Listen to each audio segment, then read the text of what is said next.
Good blessed Saturday night, June the 8th, 2024. It's about 10:02 p.m. I greet all human beings all around the world with the universal greetings of peace and the blessings of God be with you. It doesn't matter what your political, philosophical, personal, nor your religious beliefs may be. Doesn't matter whether you're the richest to the poorest person on the face of this earth. It doesn't matter whether you the proclaim toughest to the proclaim weakest person on the face of this earth. Doesn't matter if you my family, friends, nor my proclaim enemies. Doesn't matter whether you like me or anything that I say or do, nor produce. That's your prerogative. You have a First Amendment to the United States Constitution. Freedom of press, freedom of speech, freedom to protest, freedom to gather, and freedom to associate. In some cases, you can't associate or gather with people that's on probation or parole unless you get permission. But what I want to talk about tonight is, I go to a lot of places in different cities, different states, different counties, and to help speak up for the voiceless. Mainly where I've been going, I've been here in Charleston, Missouri, in Carbondale, Illinois. Because 1,177 days ago, on Friday, March the 19th, 2021, my son, Brian Lamont Johns, was found hung, lynched, dead in the Gaslights apartment at 400 North Oakland Avenue on the third floor in the hallway. Hung by a belt, no shirts on, ribs fractured, left hand, on the back of his left hand, a gash in it all the way down to the tendons, but you couldn't find a large trail of blood. His pants, one of his pants pocket was hanging inside out. One of his hands was balled up with money in it.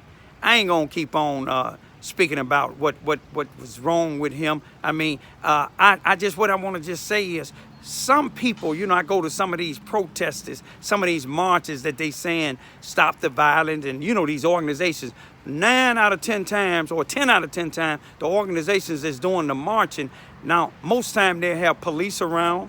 They have fire trucks, they have rescue trucks, they have ambulances, they have the news. Them are not protesters. Them are something that's playing like a parade. You see what I'm saying? When I go protest, you don't see the news media around me. Me calling the news media. And the reason why I'm saying this is because today when I went to Carbondale and I was videoing a march that was down there, I was asked the question, I asked, why haven't people been trying to help me? Why haven't people been trying to help me and my 2 young daughters get justice for my son? It's been 1,177 days now. And the person asked me, well, how do you expect them to help you and you criticizing everybody? You see, when I started criticizing when I was making my complaints, like to the NAACP. I filed a complaint with the Carbondale NAACP by email on May the 11th, 2021.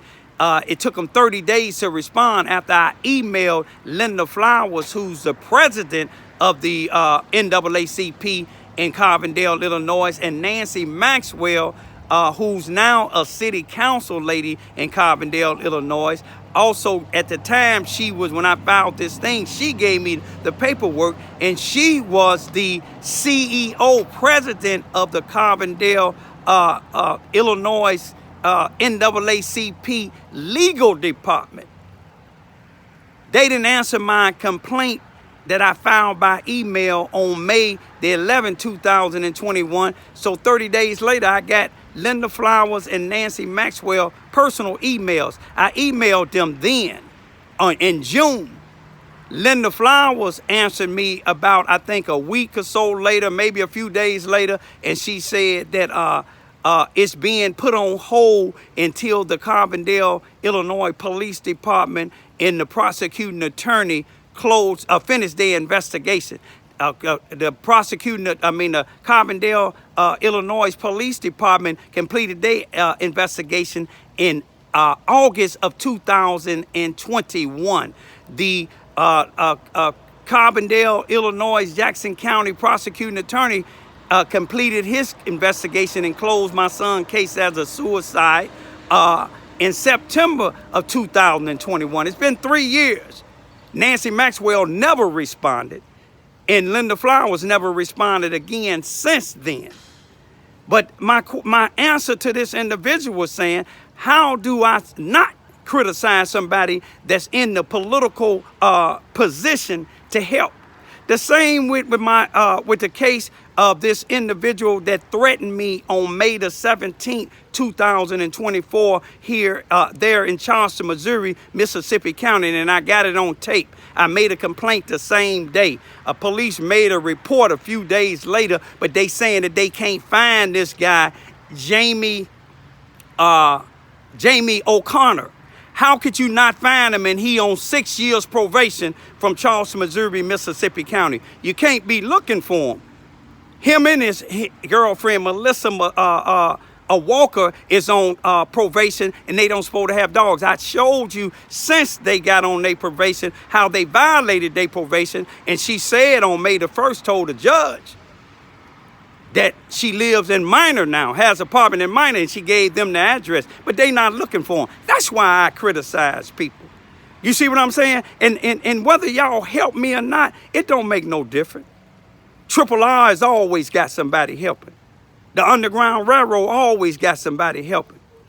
The CIA, Christians in Action, we always got somebody helping. MIA, Muslim in Action, we always got somebody helping. But let me just tell y'all this here. Whether you help me or not, God is helping me. You see what I'm saying? Some of y'all that call yourself Muslims, some of y'all that call yourself Christians. A Christian is somebody that's Christ-like. A Muslim is somebody who submit himself to God or Allah, whatever you want to call it. Allah is an Arabic word to mean God. But if you submitting yourself to God and you are Christ-like, like Jesus, then you shouldn't be committing no crimes out here. You see what I'm saying? There's no exception to the rule. But one thing about it, God gonna help me get justice against this guy that threatened me. He said they got a contract on my head, but the police can't find them. The sheriff department can't find them. And people see them every day. In the Charleston, Missouri Housing Authority projects over there on Swank, around Tom Brown. You see what I'm saying?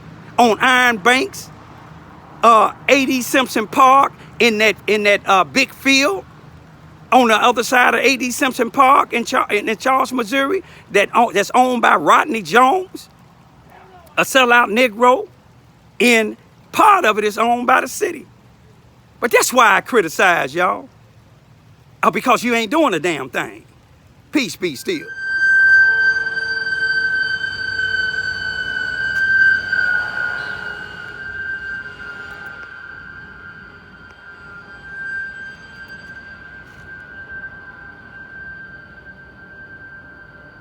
It's my type of work, y'all.